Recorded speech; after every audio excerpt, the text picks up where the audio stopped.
생생하게 상생하며 YTN 라디오 생생경제. 안녕하세요. YTN 라디오 생생경제 김혜민입니다. 벚꽃까지 폈는데 이게 무슨 일이랍니까? 다시 쌀쌀해졌습니다. 정말 봄이 오는 게 쉬운 일이 아니라는 걸 다시 한번 느꼈습니다. 계절만 그렇겠어요. 우리 삶도 견디기 힘든 겨울이 지나고 봄을 맞이하는 것이 쉬운 일은 아닌 것 같습니다. 사업에 실패했을 때, 직장에서 뜻하지 않게 나와야 할 때, 새로운 일자리를 구해야 할 때, 이사는 가야 하는데 집을 구하기가 쉽지 않을 때, 집은 구했는데 돈이 없을 때, 겨울을 보내고 있는 분들 분명히 계시지요? 오늘처럼 봄이 온 줄 알았는데 다시 추워져서 당황하는 분들도 계실 거고요. 그런데 분명한 건 우리 인생에도 그리고 우리 가정 경제에도 겨울이 자리를 내주고 봄이 분명히 올 거라는 사실입니다. 2018년 4월 5일 YTN 라디오 생생경제 지금 시작합니다.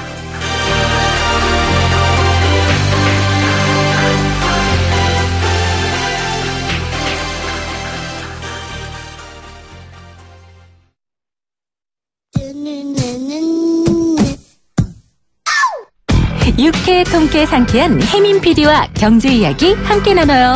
생생하게 상생하며 YTN 라디오 생생경제.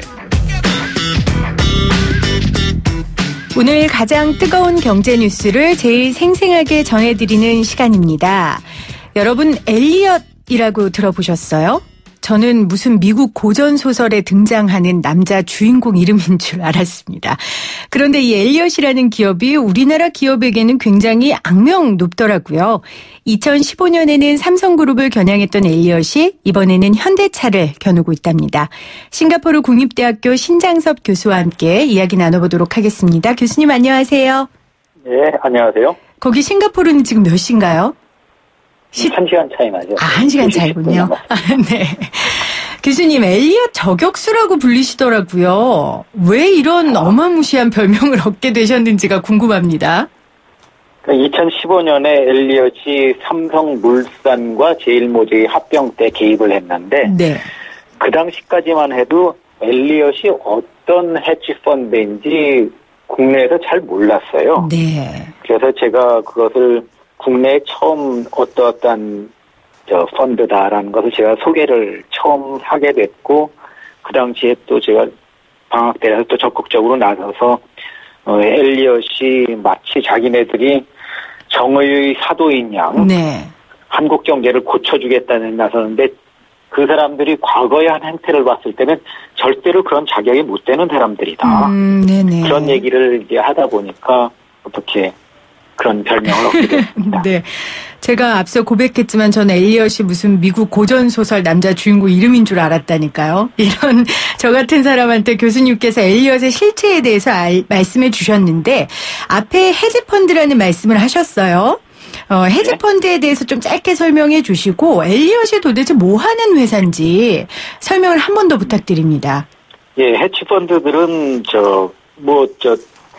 여러 가지 방법을 하는데 여기서 엘리엇과 같이 하는 데는 헤지펀드 중에서도 이제 행동주의 헤지펀드라고 표현을 합니다. 행동주의 헤지펀드. 행동주의 헤지펀드라고 표현하는데 뭔가 하면 그냥 주식을 사고 팔아서 그 차익을 얻는 것이 아니라 네? 주식을 사고 팔아서 차익을 얻는 것이 아니라 네. 어느 회사에 주식을 사고 들어간 다음에 그 회사한테 여러 가지 요구를 합니다. 네. 그러면서 자기들이 적극적인 행동을 하죠. 그러면서 요구를 안 들어줄 경우 우리가 이러이러한 여러 가지 행동을 하겠다. 협박도 하고 등등 하면서 요구사항을 관철시키면서 자기들이 원하는 그 주가 단기 이익 올라간다든지 배당을 더 많이 받는다든지 이런 것들을 얻어내는 데들이죠. 그러니까 단순히 주식을 사고 파는 것만이 아니라 높은 지분율을 무기로 이사회도 움직이고 경영진도 교체하고 이런 적극적인 경영권을 이렇게 발휘하는 거네요. 예, 그런데 이제 여기가 지금 특이한 것이 네. 지분율을 높이 갖고 있지 않습니다. 지난번에 삼성전자를 할 때는 한 0.5%밖에 안 갖고 있었거든요. 그랬어요? 네. 그다음에 이번에 현대차 할 경우에는 끼케야 1.34% 될까? 네. 그 정도 갖고선도 그 영향력을 행사를 하는 거죠. 어떻게 그럴 수가 네. 있어요? 그러니까 그렇게 보면 된다. 금융업계의 악덕 정치인이라고 보면 됩니다. 금융업계의 악덕 정치인. 예, 그러니까 정치인들이 자기가 행사할 수 있는 표는 한 표밖에 되지 않잖아요. 네네. 그렇지만 이제 자기가 여러 가지 그 얘기를 해서 다른 사람들의 표를 끌어모으는 거죠. 아, 네. 마찬가지로 이 행동주의 헤지펀드는 자기네들이 갖고 있는 지분은 적게 갖고 있지만 다른 기관 투자자들, 네. 연기금이라든지 아니면 뮤추얼 펀드라든지 이런 데들이 자기랑 뜻을 같이 하게 이제 동원을 하거든요. 정말 정치를 하고 있네요. 예, 예. 네, 그 관련된 질문은 제가 조금 뒤에 드리도록 하고요. 그럼 본격적으로 이 현대자동차 이야기를 좀 해보겠습니다. 언론에서는 일단 현대자동차가 지분 구조를 바꾸는 과정에서 엘리엇이 등장했다라고 표현을 하던데 이 부분에 대한 설명을 교수님 좀 부탁드립니다. 예, 현재 엘리엇은 어제 자기네들이 발표하기를 그 현대그룹, 현대모비스와 현대차, 기아차 주식을 자기네들이 10억 달러 정도 지금 보유를 하고 있다. 네, 깜짝 발표였죠. 그러면서 예, 그래서 네. 세 개 회사를 갖고 있다.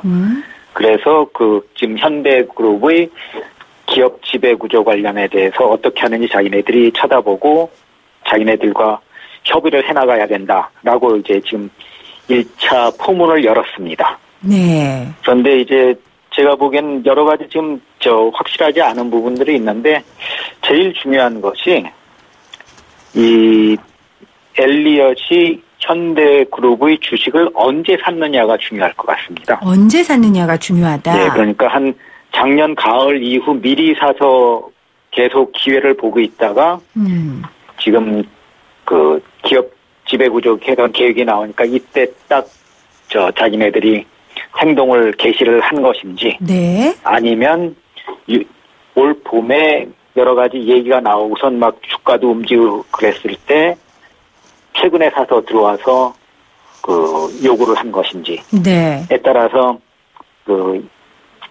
이 사람들이 무슨 목적으로 들어왔는지가 좀 달라질 것 같습니다. 어떻게 달라질까요? 그러니까 지난 가을에는 이제 현대모비스나 이런 데들 주가가 그냥 보통이었었고 그런데 그때 이후에 한국 정부에서 네. 현대그룹이 순환출자가 많다 하면서 순환출자를 해소하라고 요구를 했습니다. 네, 그랬죠.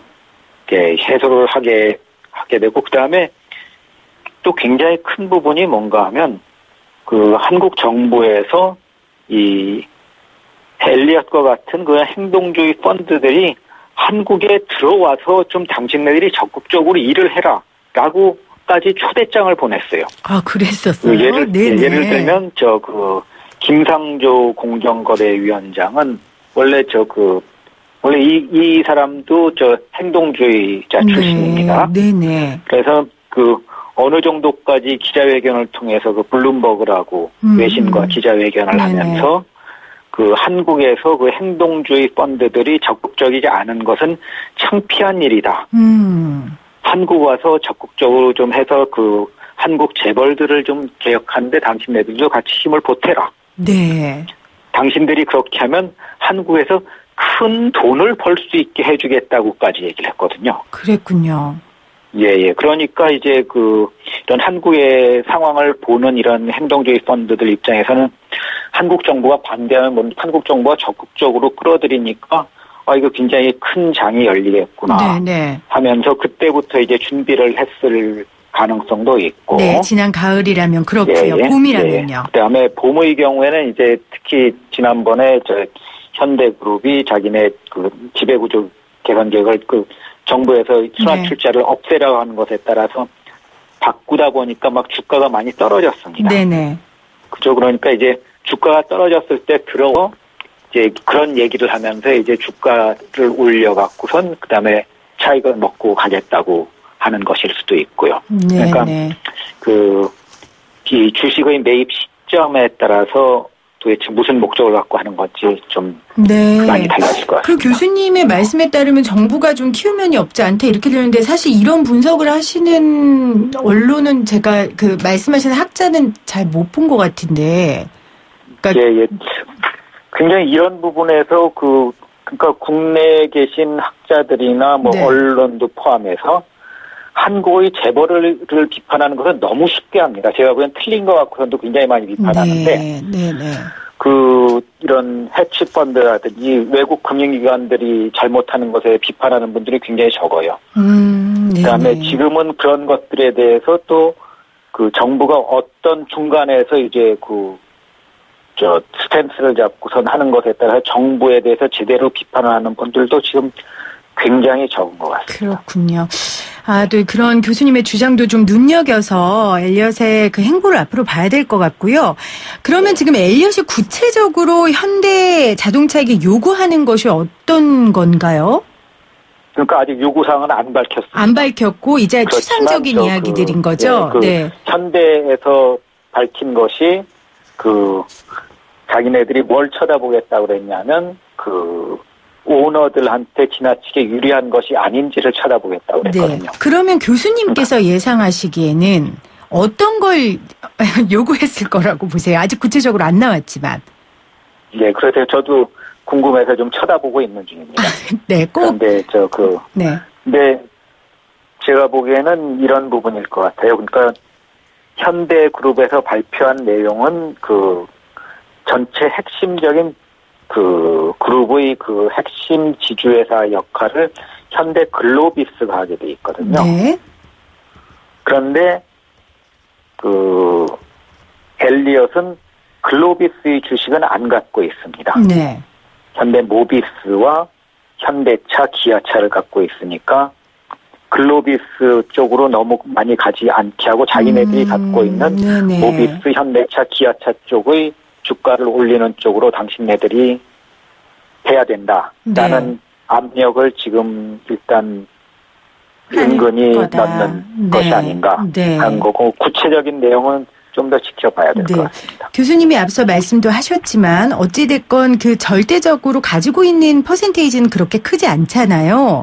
그런데 이제 한간에서는 하지만 이 현대차의 지주회사인 현대모비스의 외국인 지분이 48%인데 아까 교수님이 말씀하신 그 정치를 해서 이 외국인 지분을 가지고 엘리엇이 힘을 발휘를 한다면 좀 현대 자동차에도 변화가 있지 않겠냐. 이제 이런 얘기를 하거든요. 이건 어떻게 보세요? 그렇죠. 그러니까 지금 이제 외국인들이 뭐 전부 다 똑같은 생각은 하지 않는데 이 사람들이 투자했을 때는 주가가 올라가기를 바라는 거 아닙니까? 그렇죠. 실제 올랐고요. 그렇죠. 그러니까 이제 주가가 올라가고 이 회사가 좋아진다라는 것을 이제 누가 더 설득력 있게 외국인 기관 투자자들이건 국내 기관 투자자들한테 설득력 있게 설명을 할 수 있는지 그것이 제가 보는 관건일 것 같습니다. 네. 그러니까 이제 지금 현대그룹 입장에서는 일단 이번에 기업 지배구조선 대책을 내놔서 일단 패를 보여줬거든요. 네네. 그렇죠. 그런데 지금 엘리엇은 자기네가 갖고 있다는 얘기만 하고선 자기네 패는 아직 안 보여줬어요. 그렇죠. 예, 그러면서 네 패를 좀 더 자세하게 내놔라 하고선 지금 요구를 하고 있거든요. 폭풍전야네요. 더 불안해요. 예, 그러니까 이제 그 내용을 이제 조금 진행되는 것을 봐야 될 것 같습니다. 네. 그럼 삼성의 경우는 어땠습니까? 삼성 2015년 이제 2016년 삼성물산과 제일모직의 합병 때도 뭘 요구했던 걸로 제가 기억을 하는데요. 결과적으로 어떻게 됐어요? 2015년의 경우에는 합병에 반대를 했죠. 네네. 합병에 반대를 했던 거고 2017년의 경우에는 삼성전자 주식만 사서 삼성전자 보고 배당을 왕창 늘려라. 주주들을 위해서. 네. 그리고 어느 정도까지 얘기를 했냐면 삼성전자를 사업회사와 지주회사로 둘로 분리를 시켜라. 내가 그걸 도와주겠다. 네네.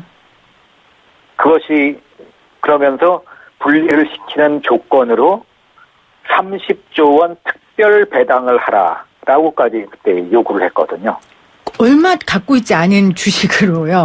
그렇죠. 네. 0.5% 갖고선 그런 대단하네요. 주장을 하고 일종의 협박을 하고 제가 아까 얘기했지만 일종의 그 악덕 금융 정치인처럼 활동을 하는데, 그런데 이런 사람들이 힘을 발휘하니까 이 사람 뒤에 서면 나도 같이 따라서 돈을 벌 수 있겠다 생각을 하고선 돈 대주는 사람들이 많아지는 거죠. 그러면 이렇게 오로지 돈이 목적인 엘리엇이 이런 식으로 하면 국제 분쟁으로도 갈 수 있지 않나요? 국제 소송 가면 어떻게 우리가 좀 불리할까요? 아니요, 근데 국가 간의 분쟁은 안 가죠. 그런데 이것은 어차피 주주들 간의 결정을 해야 되는 사안이니까요. 근데 이제 국제적인 소송이 갈 수 있잖아요. 이제 그 정치를 하더라도 이제 뭐 야당도 있고 여당도 있고 그런 다음에 이제 선거에서 표 갖고 결판나는 거 아닙니까? 네네. 그리고 선거로 표로 하지 않을 때는 그 전에 뭐 타협을 하는 거고, 마찬가지로 그 전에 타협을 할 수도 있는 거고, 표로 결판이 날 수도 있는 거고. 근데 표로 결판이 날 때는 그 주주들의 표를 얼마나 서로 많이 끌어들이는가에 따라 달라지는 거죠. 네. 말씀하신 대로 이건 뭐 국가 간의 얘기가 아니고 기업 간의 얘기니까 그렇긴 하지만 그래도 법으로 막을 수 있는 방법이 없을까요? 전혀? 저는 이 부분이 중요하다고 봅니다. 지금 엘리엇이건 이 행동주의 펀드들은 자기네들이 아무리 길게 갖고 있어봤자 1, 2년밖에 안 갖고 있거든요. 네. 그런데 기업이라고 하는 데는 장기적으로 있어야 됩니다. 지금 국내에서 사실 뭐 기업에 의해서 압력 넣는 사람들도 기업의 중장기 가치를 얘기를 하는데 이 헤지펀드들도 겉으로는 자기네들이 건설적인 행동주의다라고 말은 번지르르하게 붙여놓습니다. 네. 그런데 실질적으로는 자기네들이 단기 차익에 관심이 있거든요. 그러니까 저는 이제 사실 국내 경제나 기업들 입장에서는 또 정책적으로도 기업이 중장기 가치가 올라가는 것이 중요하니까 그 주식을 오래 들고 있을 사람들한테 힘을 더 많이 실어줘야 되는 거 아닙니까? 그렇죠. 그렇죠. 그러니까 그 정치에서 투표를 할 때도 여행객이라든지 단기 체류자한테는 투표권을 안 주거든요. 네네, 맞습니다. 네, 그런데 지금 이놈의 기업 투표를 할 때는 정말 1초 전에 표를 샀어도, 주식을 샀어도 투표권을 행사할 수 있게 돼 있어요. 네. 돈이 된다면. 투표권을 행사하는 것은 그렇다 하더라도 지금 엘리엇이 하는 것처럼 뭐 예를 들어서 주주 제한을 내놓는다. 네네. 기업에다 압력을 넣는다. 그런 요구를 할 사람은 제가 보기엔 아무나 하는 것이 아니라 일정 기간 지나서 자격을 갖춘 사람들만이 할 수 있게 해야 된다고 봅니다. 그러니까 기업, 예를 들면 한 6개월 이상은 보유를 했다든지 1년 이상은 보유를 해서 그 회사에 대해서 정말 이 회사가 잘 되기를 바라는 그런 마음이 있는 사람이 그 제안을 낼 자격이 있는 거지. 어떻게 한 달 전에 산 사람, 3개월 전에 산 사람이 그리고 언제 팔고 튀어나갈지도 모르는 사람들이 와서 값 나와라, 뭐 대출 내놔라, 뭐 이렇게 그 얘기를 하게 놔둡니까? 그러니까 최소한의 규제, 근본적인 대책을 정부가 생각을 해야 된다고. 네, 최소한의 규제와 기준 정도는 이제 나라에서 법적으로 마련해야 된다 이런 말씀이었습니다.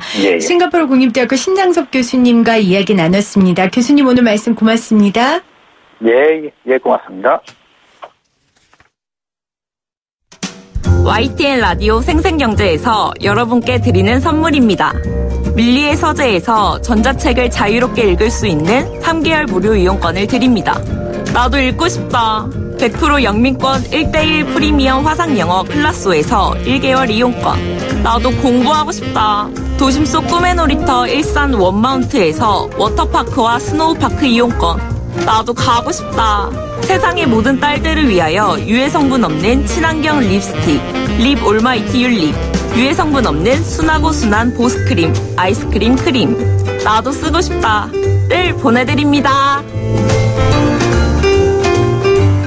이 푸짐한 선물을 받으실 수 있는 방법 여러분들 함께 참여해 주시는 겁니다. 저희 샵 0945 우물정 0945 문자 보내주셔도 되고요. 그리고 팟빵이나 팟캐스트로 여러분들 YTN 라디오나 생생경제 치시면 여러분들 또 함께 하실 수 있습니다. 어제 문자로 여러분들 많이 보내주셨는데 제가 시간 관계상 소개를 못 해드렸어요. 0760님 내부 고발자들 하시면서 조직의 비리를 조직원들이 고발한다는 것은 정말 정말 어려운 실천 아닐까? 지자체 수장의 선거가 다가오니 알 수 없는 내부 고발 이야기가 회자되고 있다. 내부 고발자가 생기지 않는 깨끗한 사회 추구합시다. 이렇게 보내주셨어요. 6605님, 늦둥이 우리 딸 아내의 인스턴트 금지령 어기고 라면 끓여서 맛나게 먹었는데 외출해서 돌아온 아내에게 속닥속닥 일러주네요. 귀엽고 이쁜 우리 집 내부 고발자예요. 정답 내부 고발자 이렇게 남겨주셨습니다. 자, 이제 오늘의 생생 퀴즈 그러면 내드리도록 할게요. 잘 들어보세요. 제가 앞에 인터뷰에서도 자세하게 설명을 해드렸습니다. 최근 이 엘리엇이라는 세계 최대 규모의 이것 회사가 삼성물산 합병에 이어서 현대차 지배구조에까지 손을 뻗쳐 논란이 되고 있습니다. 방금 인터뷰에서 이것이 왜 문제가 됐는지 들으셨는데요. 이것은 단기적인 이익을 목적으로 국제시장에 투자하는 개인 모집, 투자 신탁을 일컫는 말이라고 합니다. 지역과 대상을 가리지 않고 고수익을 노리는 투자 위험도가 높은 투기성 자본을 말하는데요. 기업 사냥꾼으로 불리기도 하는 이것은 무엇일까요? 보기 드릴게요. 1번 엣지 펀드, 2번 헤지 펀드입니다. 1번 엣지 펀드, 2번 헤지 펀드. 정답 아시는 분 0945-0945로 문자 주시면 제가 몇 분 선정해서 선물 드리도록 하겠습니다. 생생하게 상생하며 YTN 라디오 생생경제는 방송통신위원회의 방송통신발전기금을 지원받고 있고요. 포스코와 함께합니다. 여러분 문자 기다리면서 2부로 갈게요.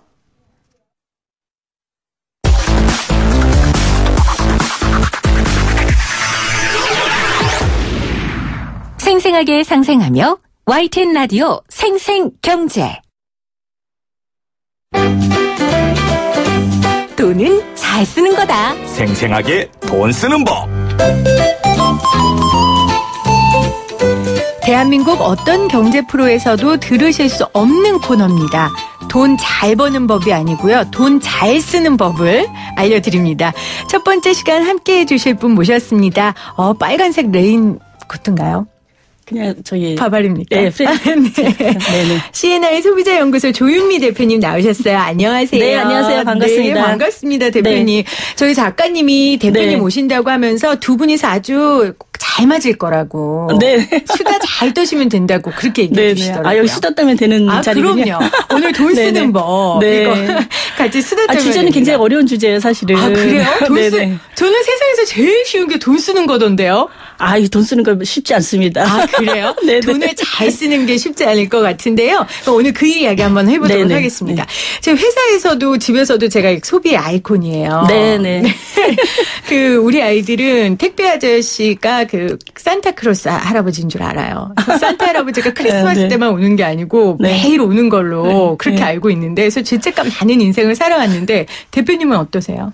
저도 뭐 다르지 않고요. 사실은 요새 이런 소비를 하는 데 있어서 여성들이 특히 가정 경제를 운영하잖아요. 네. 그러니까 사실은 일정 연령 이상 되는 여성들은 대부분 다 경영을 하는 사람들이에요. 가정 경제가 예전처럼 이렇게 단순하지 않고 굉장히 네. 복잡하고 네. 예를 들면 세금 제대로 내는 것도 얼마나 복잡합니까? 그럼요. 가끔 재테크도 해야 되죠. 네. 그래서 여성들이 이렇게 참여하는 경제 활동, 또 소비 활동 이런 것들이 굉장히 어려워졌어요. 네. 사실은. 네. 그러니까 이제 쉽지가 않은 거죠. 잘한다는 게. 돈 네네. 쓰는 것도 경제 활동의 가장 큰 부분이니까요. 그렇습니다. 그리고 최근에 이제 시장이 굉장히 많이 복잡해지고 변화를 많이 하고 있어요. 그래서 소비를 잘하려면 알아야 되는 것들도 맞아요. 예전보다 훨씬 더 많아졌죠. 그래서 무슨 학위를 하나 따야 되나. 진짜 소비 맞아요. 잘하는 이 어떤 과정을 거쳐서 그럴 정도로. 저 자신 있는데요. 근데 생각보다 오늘 쭉 얘기를 하다 보면은 네. 쉽지가 않다 이런 생각이 드실 것 같아요. 그러니까 이런 건 것 같아요. 저희 엄마만 해도 당연히 물건을 사려면 슈퍼를 가든지 백화점을 네네. 가든지 실제 보고 사면 되는데 요즘 우리는 그러지 않잖아요. 네네. 똑같은 물건이어도 인터넷, 네. 또 인터넷 중에서도 다 다르잖아요. 네. 개인이 하는 사이트 가격이 또 다르고 기업이 네. 하는 사이트가 다르고. 네. 그러니까 말씀하신 대로 공부해야 하더라고요. 공부해야 됩니다. 그리고 자기가 상대적으로 피해를 받았어도 네. 알지를 못하고 당하는 경우들이 너무 많아요. 그 호갱이라 그러잖아요. 네네. 낚이는 거죠. 네. 맞아요. 근데 그걸 알면은 뭐 어떻게 대처를 하겠는데 그다음에 같은 실수를 안 하겠는데 그렇게 당해놓고도 스스로 잘 모르는 거예요. 시장 자체가 복잡하고 또 어떤 방식이 있는지 가장 자기에게 유리한 방식을 선택해 가는 것 자체가 어렵고 복잡해진 거죠. 그러면 대표님은 네네. 돈을 잘 쓰는 거라는 거에 대해 어떻게 생각하세요? 이 소비에 대해 연구하시는 분이니까. 네네. 뭐 저는 이제 어느 단계를 넘어서니까 약간 철학적인 생각이 들어요. 왜냐하면 우리가 사는 게 뭐냐. 네. 그러면 태어나서 죽을 때까지 눈 뜰 때부터 시작해서 눈 감을 때까지 계속 소비를 합니다. 소비 자체가 인생이에요, 어떻게 보면. 네. 네. 그래서, 소비를 잘하는 것은 자신의 인생을 잘 사는 거다. 잘 사는 거다. 그거랑 같은 얘기 아닌가 이런 생각이 좀 들면서 사실은 소비를 굉장히 계획적으로 하는 사람들은 인생 전체도 굉장히 계획적인 방법으로 하고요. 피곤해요, 대신. 피곤하죠. 그리고 계획대로 잘 안 되는 게 인생이듯이 네. 계획대로 잘 안 되는 게 또 소비입니다. 그래서 소비를 단순히 그냥 물건 간단한 거 사고 자기에게 주어진 돈을 뭐 이렇게 해서 잠깐 쓰고 이런 게 아니라 전체 자기 삶을 어떻게 갖고 가느냐, 어떤 네. 색깔로 꾸려가느냐 하는 거에 가장 핵심 기술. 바로 이게 소비가 아닐까 그런 생각을 많이 합니다. 자기의 네네. 인생을 어떻게 가꾸느냐에 대한 핵심 기술이 바로 소비다. 그렇죠. 오늘 아주 네. 철학적인 소비의 정의를 내려주셨어요. 네네. 그럼 오늘 본격적으로 돈 한번 잘 써보는 방법 알아보겠습니다. 첫 번째가요. 이 미세먼지 관련 용품이에요. 네. 아마 요즘 가장 가정에서 관심 갖는 부분이 이 미세먼지일 텐데 네네. 미세먼지 문제가 대두되면서 이것과 관련된 물품들이 굉장히 많이 나왔죠. 그렇습니다. 네.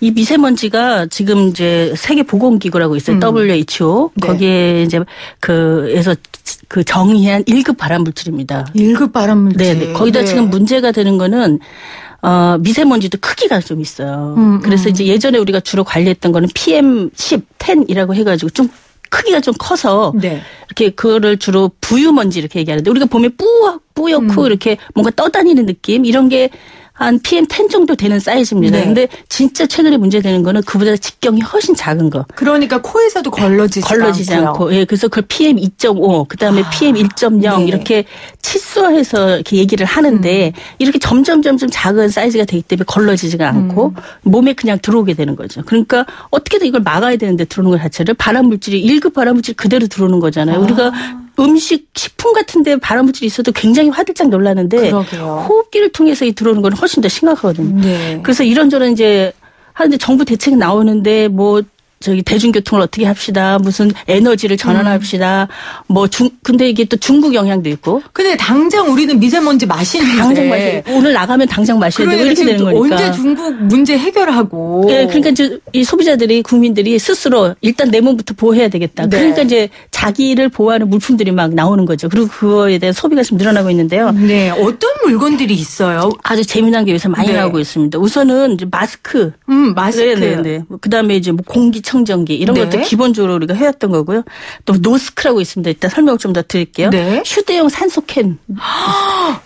우리 예전에 무슨 만화 같은 거 볼 때 옛날에는 좀 더 지나면 미래 사회에는 방독면 같은 거 쓰고 네. 산소를 통에다 넣고 다니면서 막 이런 것들 만화에 나오고 그랬는데 네. 아니 우리가 비슷한 지금 상황이 온 것 같아요. 아니 실제 팔아요? 팔고 있습니다. 네. 우리나라에서? 네네. 그래서 이 산소캔이 있고요. 기능성 화장품들도 굉장히 다양하게 미세먼지 관련한 게 나오고 있고 네. 또 뭐 옷이나 소지품 같은 데에다가 미세먼지가 흡착되지 않도록 뿌리는 스프레이 뭐 이런 것도 나오고 하여튼 이런 쪽으로는 우리가 얼마나 발빠릅니까 우리나라 업체들이. 그러니까 또 똑똑한 분들은 또 이때 개발해가지고 파는데 지금 우리 작가님이 여기 보도에다 맨날 옷만 사는 우리 MC 김혜미는 모를 거라고. 네. 제 소비의 지경이 좀 넓어져야겠네요. 이 마스크까지 넓어져야 될 것 같은데 마스크는 저도 해요. 네. 하는데 네. 저는 그냥 얼마 전에 마스크 겨울에 쓰던 거 쓰고 갔더니 아무짝에 쓸데없다고. 그게 이제 보온용 마스크라고 하는 건데요. 그거는 이렇게 그 먼지를 걸러내는 필터 기능이 없습니다. 필터 기능이 있는 것은 식약처 식품의약품안전처에서 의약 외품으로 지금 관리를 하게 되어 있어요. 네네. 그래서 이 제대로 작동하는지에 대한 검토를 사전적으로 해야 되기 때문에 그냥 온도만 보온하는 그거보다 훨씬 더 기능적인 게 들어가는 거죠. 그래서 식약처에서 별도로 관리하고 있어서 그 제품을 보면 의약 외품 이렇게 써 있거나 방역용 마스크 이렇게 써 있는 거 있어요. 그거는 보온용 그냥 면으로 돼서 따뜻하게 하는 용도가 아니라 밖에서 들어오는 이런 먼지들을 걸러주는 필터가 들어있다 이런 뜻입니다. 그래서 그런 것들을 이제 해야 이런 미세먼지들을 막아줄 수가 있는 것이죠. 그런 거는 편의점 가거나 약국 가도 몇천 원이면 사잖아요. 네네. 그러니까 뭐 부담 없이 사는데 무슨 20만 원 정도의 마스크도 나와요? 그게 뭐 금으로 만들었어요. 그거는 그게 아니고 이 필터가 일회용입니다. 그래서 사실 아까 2-3천 원도 네.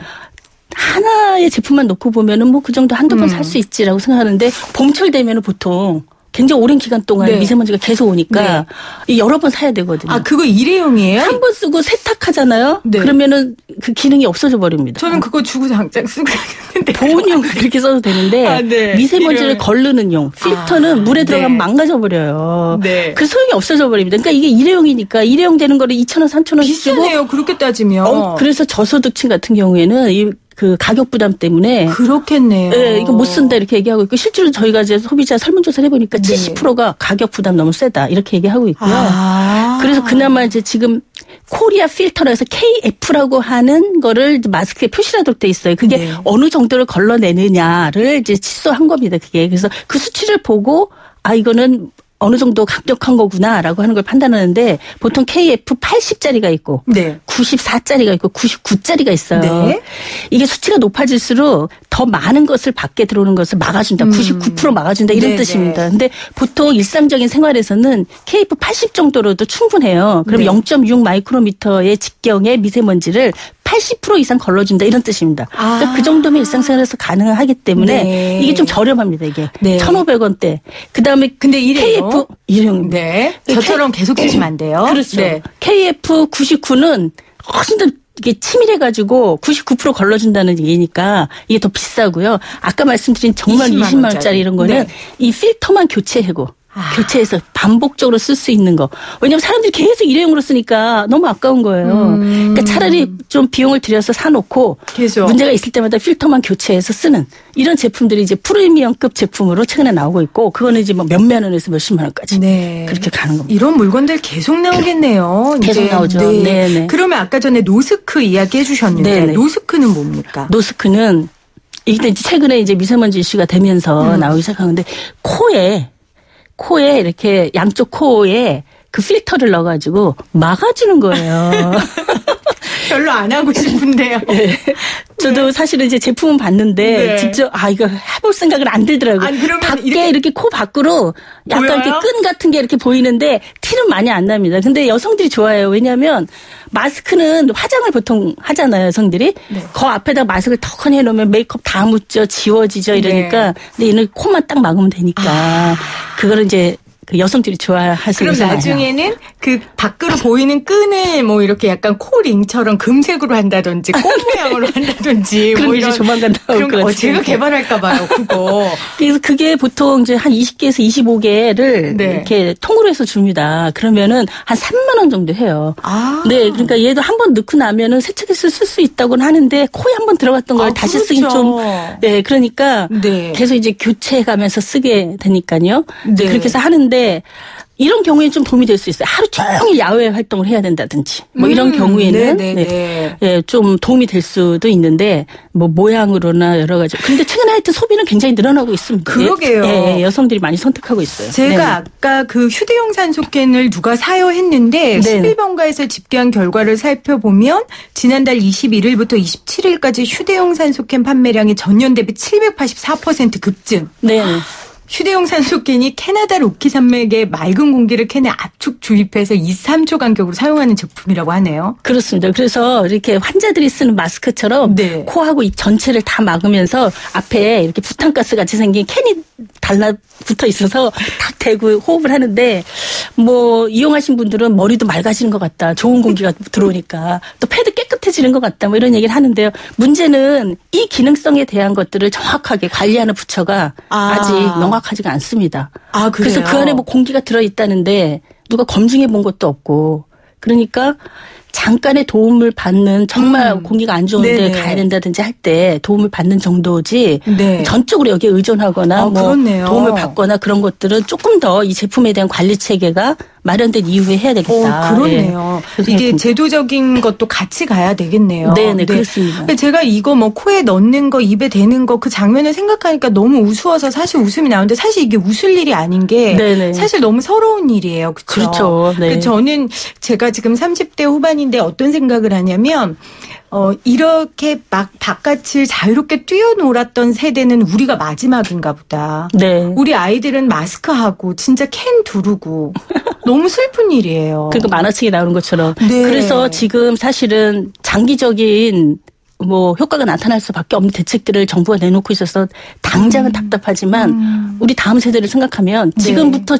올해부터 당장 시작하지 않으면 우리 아이들도 그런 세상에서 살 거고 그 다음도 마찬가지죠. 그러니까 맞습니다. 우리가 미래를 위해서 지금이라도 오래 걸리는 정책이라도 꾸준하게 하고 강력하게 하고 지속적으로 하고 이런 노력 필요한 거죠. 네, 오늘 미세먼지와 관련돼서 생생하게 돈 쓰는 법 말씀드렸습니다. 여러분 취향에 따라 여러 가지 뭐 캔도 써보시고 네네. 코에 넣는 것도 써보시고. 근데 이게 다 부분적인 도움이 되는 것이다. 되는 건 확실하죠. 하지만 네네. 절대적이지는 않다. 네, 그리고 아주 기본적으로 우리가 지켜야 되는 원칙들.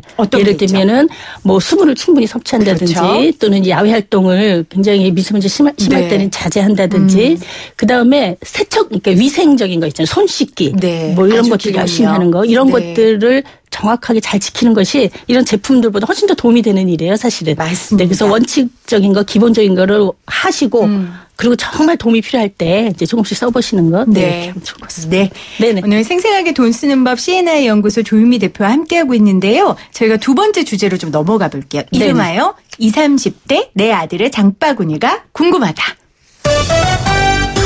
네. 20, 30대 내 아들의 장바구니. 제 아들이 6살인데 우리 아들이 만약에 인터넷 쇼핑을 해서 장바구니에 넣는다면 각종 로봇, 공룡. 네네. 네. 그리고 저희 4살짜리 딸은 핑크색 머리띠.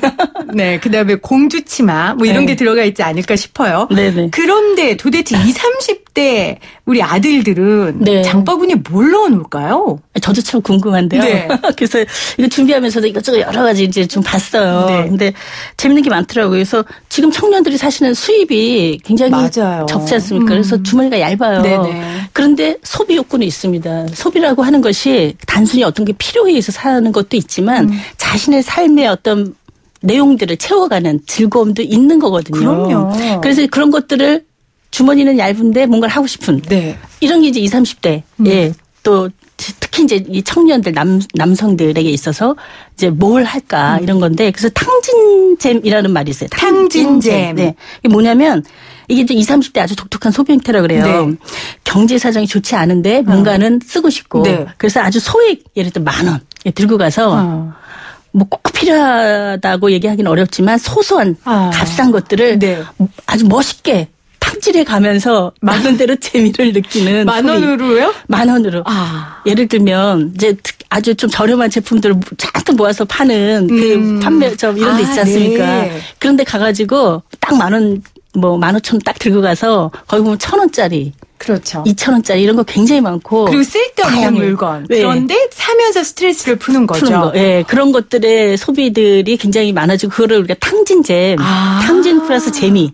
뭐 이런 의미로 이제 그런 용어로 불리고 있어요. 그러니까 그런 소비 행태가 20, 30대 들한테 많이 나타나고 있다 이렇게 하고 있고요. 근데 또 이렇게 탕진잼이라는 말이 우리가 웃으면서 말했지만 사실 진짜 앞서 말씀하신 것처럼 요즘 20, 30대들의 주머니가 얇다는 그런 사회적인 현상들도 참 나타내고 있는 것 같아서 씁쓸하기도 합니다. 근데 탕진잼뿐만 아니라 제 주변에 보면요.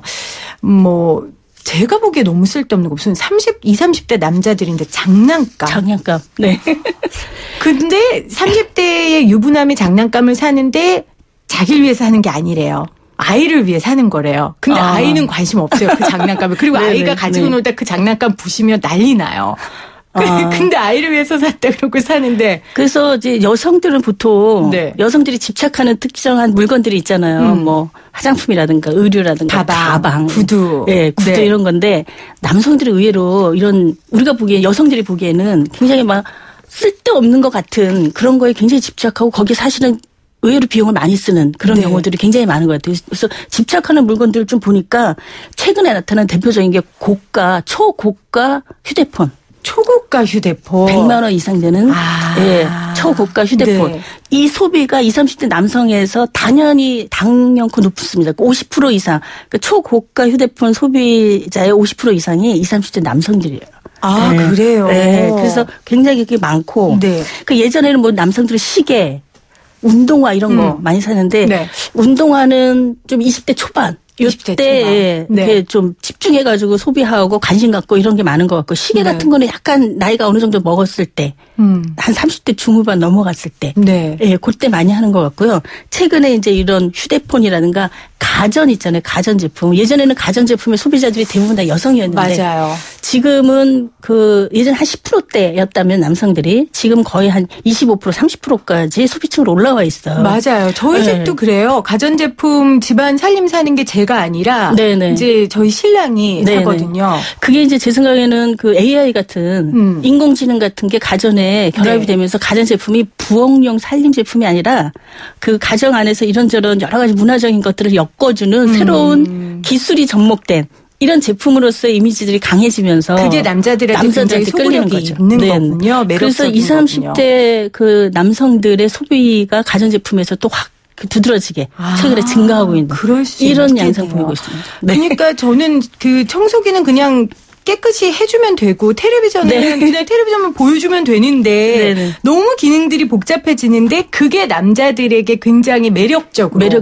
그 제품을 연구해보기도 하고 다른 거 네. 비교해보기도 하고 이런 재미들이 이제 새롭게 남성들에게 이렇게 보여지는 거죠. 네네. 그 여성들 오히려 골치 아파해요. 기능 중심으로 여성들은 가잖아요. 맞아요. 빨리 그 일을 끝내야 되고 예, 효과적으로 일할 수 있는데 도움이 되면 되고 그러니까 복잡한 것보다는 오히려 단순하면서 튼튼한 거 던져도 안 부셔지는 거 이렇게 실용적인 무거워요. 생각을 하죠. 네네. 근데 무거우니까 무겁죠. 여자들은 네. 또 하기가 힘들고. 네네. 맞습니다. 제가 이제 가끔 이렇게 피부과 같은 데 가면은 네. 예전에는 못 봤는데 네일샵도 그래요. 남성들 20, 30대 남성들이 와 있어요. 네네.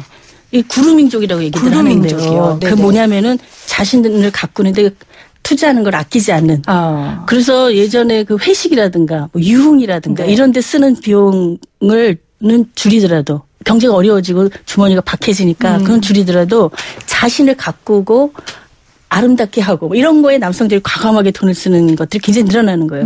예를 들면 화장품. 네. 뭐 예전에는 뭐 스킨 정도만 간단히 발랐다 그러면 최근에는 색조의 소비량도 굉장히 많이 늘어나고 있어요. 색조요? 네. 네. 저희가 이제 소비자 단체에서 네. 이 소비자 상담을 받는데 물건을 사서 문제가 생겨서 내가 이거 환불하고 싶다 이런 상담을 받거든요. 네. 전화로. 근데 예전에는 99%가 대부분 여성들이었어요. 그렇겠죠. 화장품 사가지고 문제 생긴 거니까 대부분 여성들이었는데 최근 한 4, 5년 전부터 남성 소비자들이 소비자 크레임을 제기하는 경우가 지금 한 20%까지 올라왔습니다. 와, 그래서 그만큼 화장품을 많이 산다는 건데요. 그중에 절반 이상이 색조 화장품과 관련된 거예요. 와, 지금 아주 기본적인 건 비비나 뭐 이런 거고요.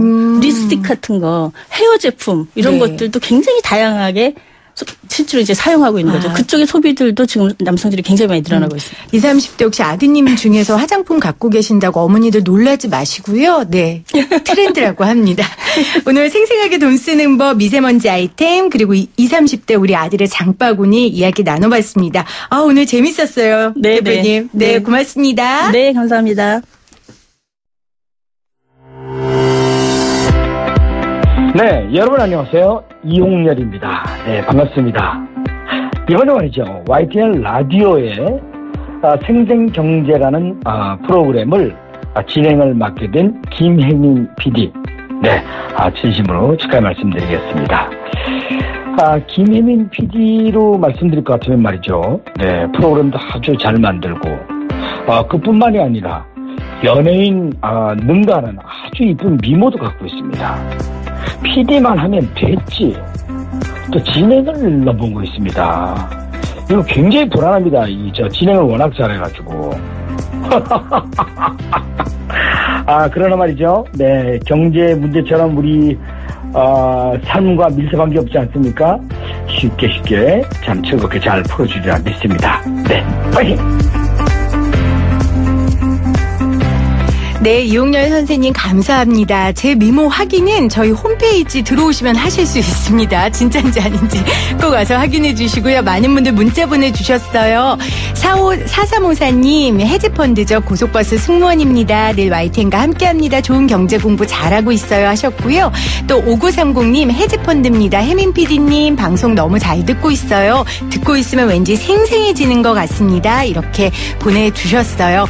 2438님 해지펀드입니다. 경제상책 쉽게 풀어주셔서 재미있게 듣고 싶습니다 하셨고요. 4979님 해지펀드 이런 악덕 이렇게 보내주셨습니다. 오늘의 정답 해지펀드고요. 저희가 홈페이지에 당첨되신 분들은 저희가 남기도록 하겠습니다. 여러분 오늘 감사하고요. 저는 내일 다시 오겠습니다.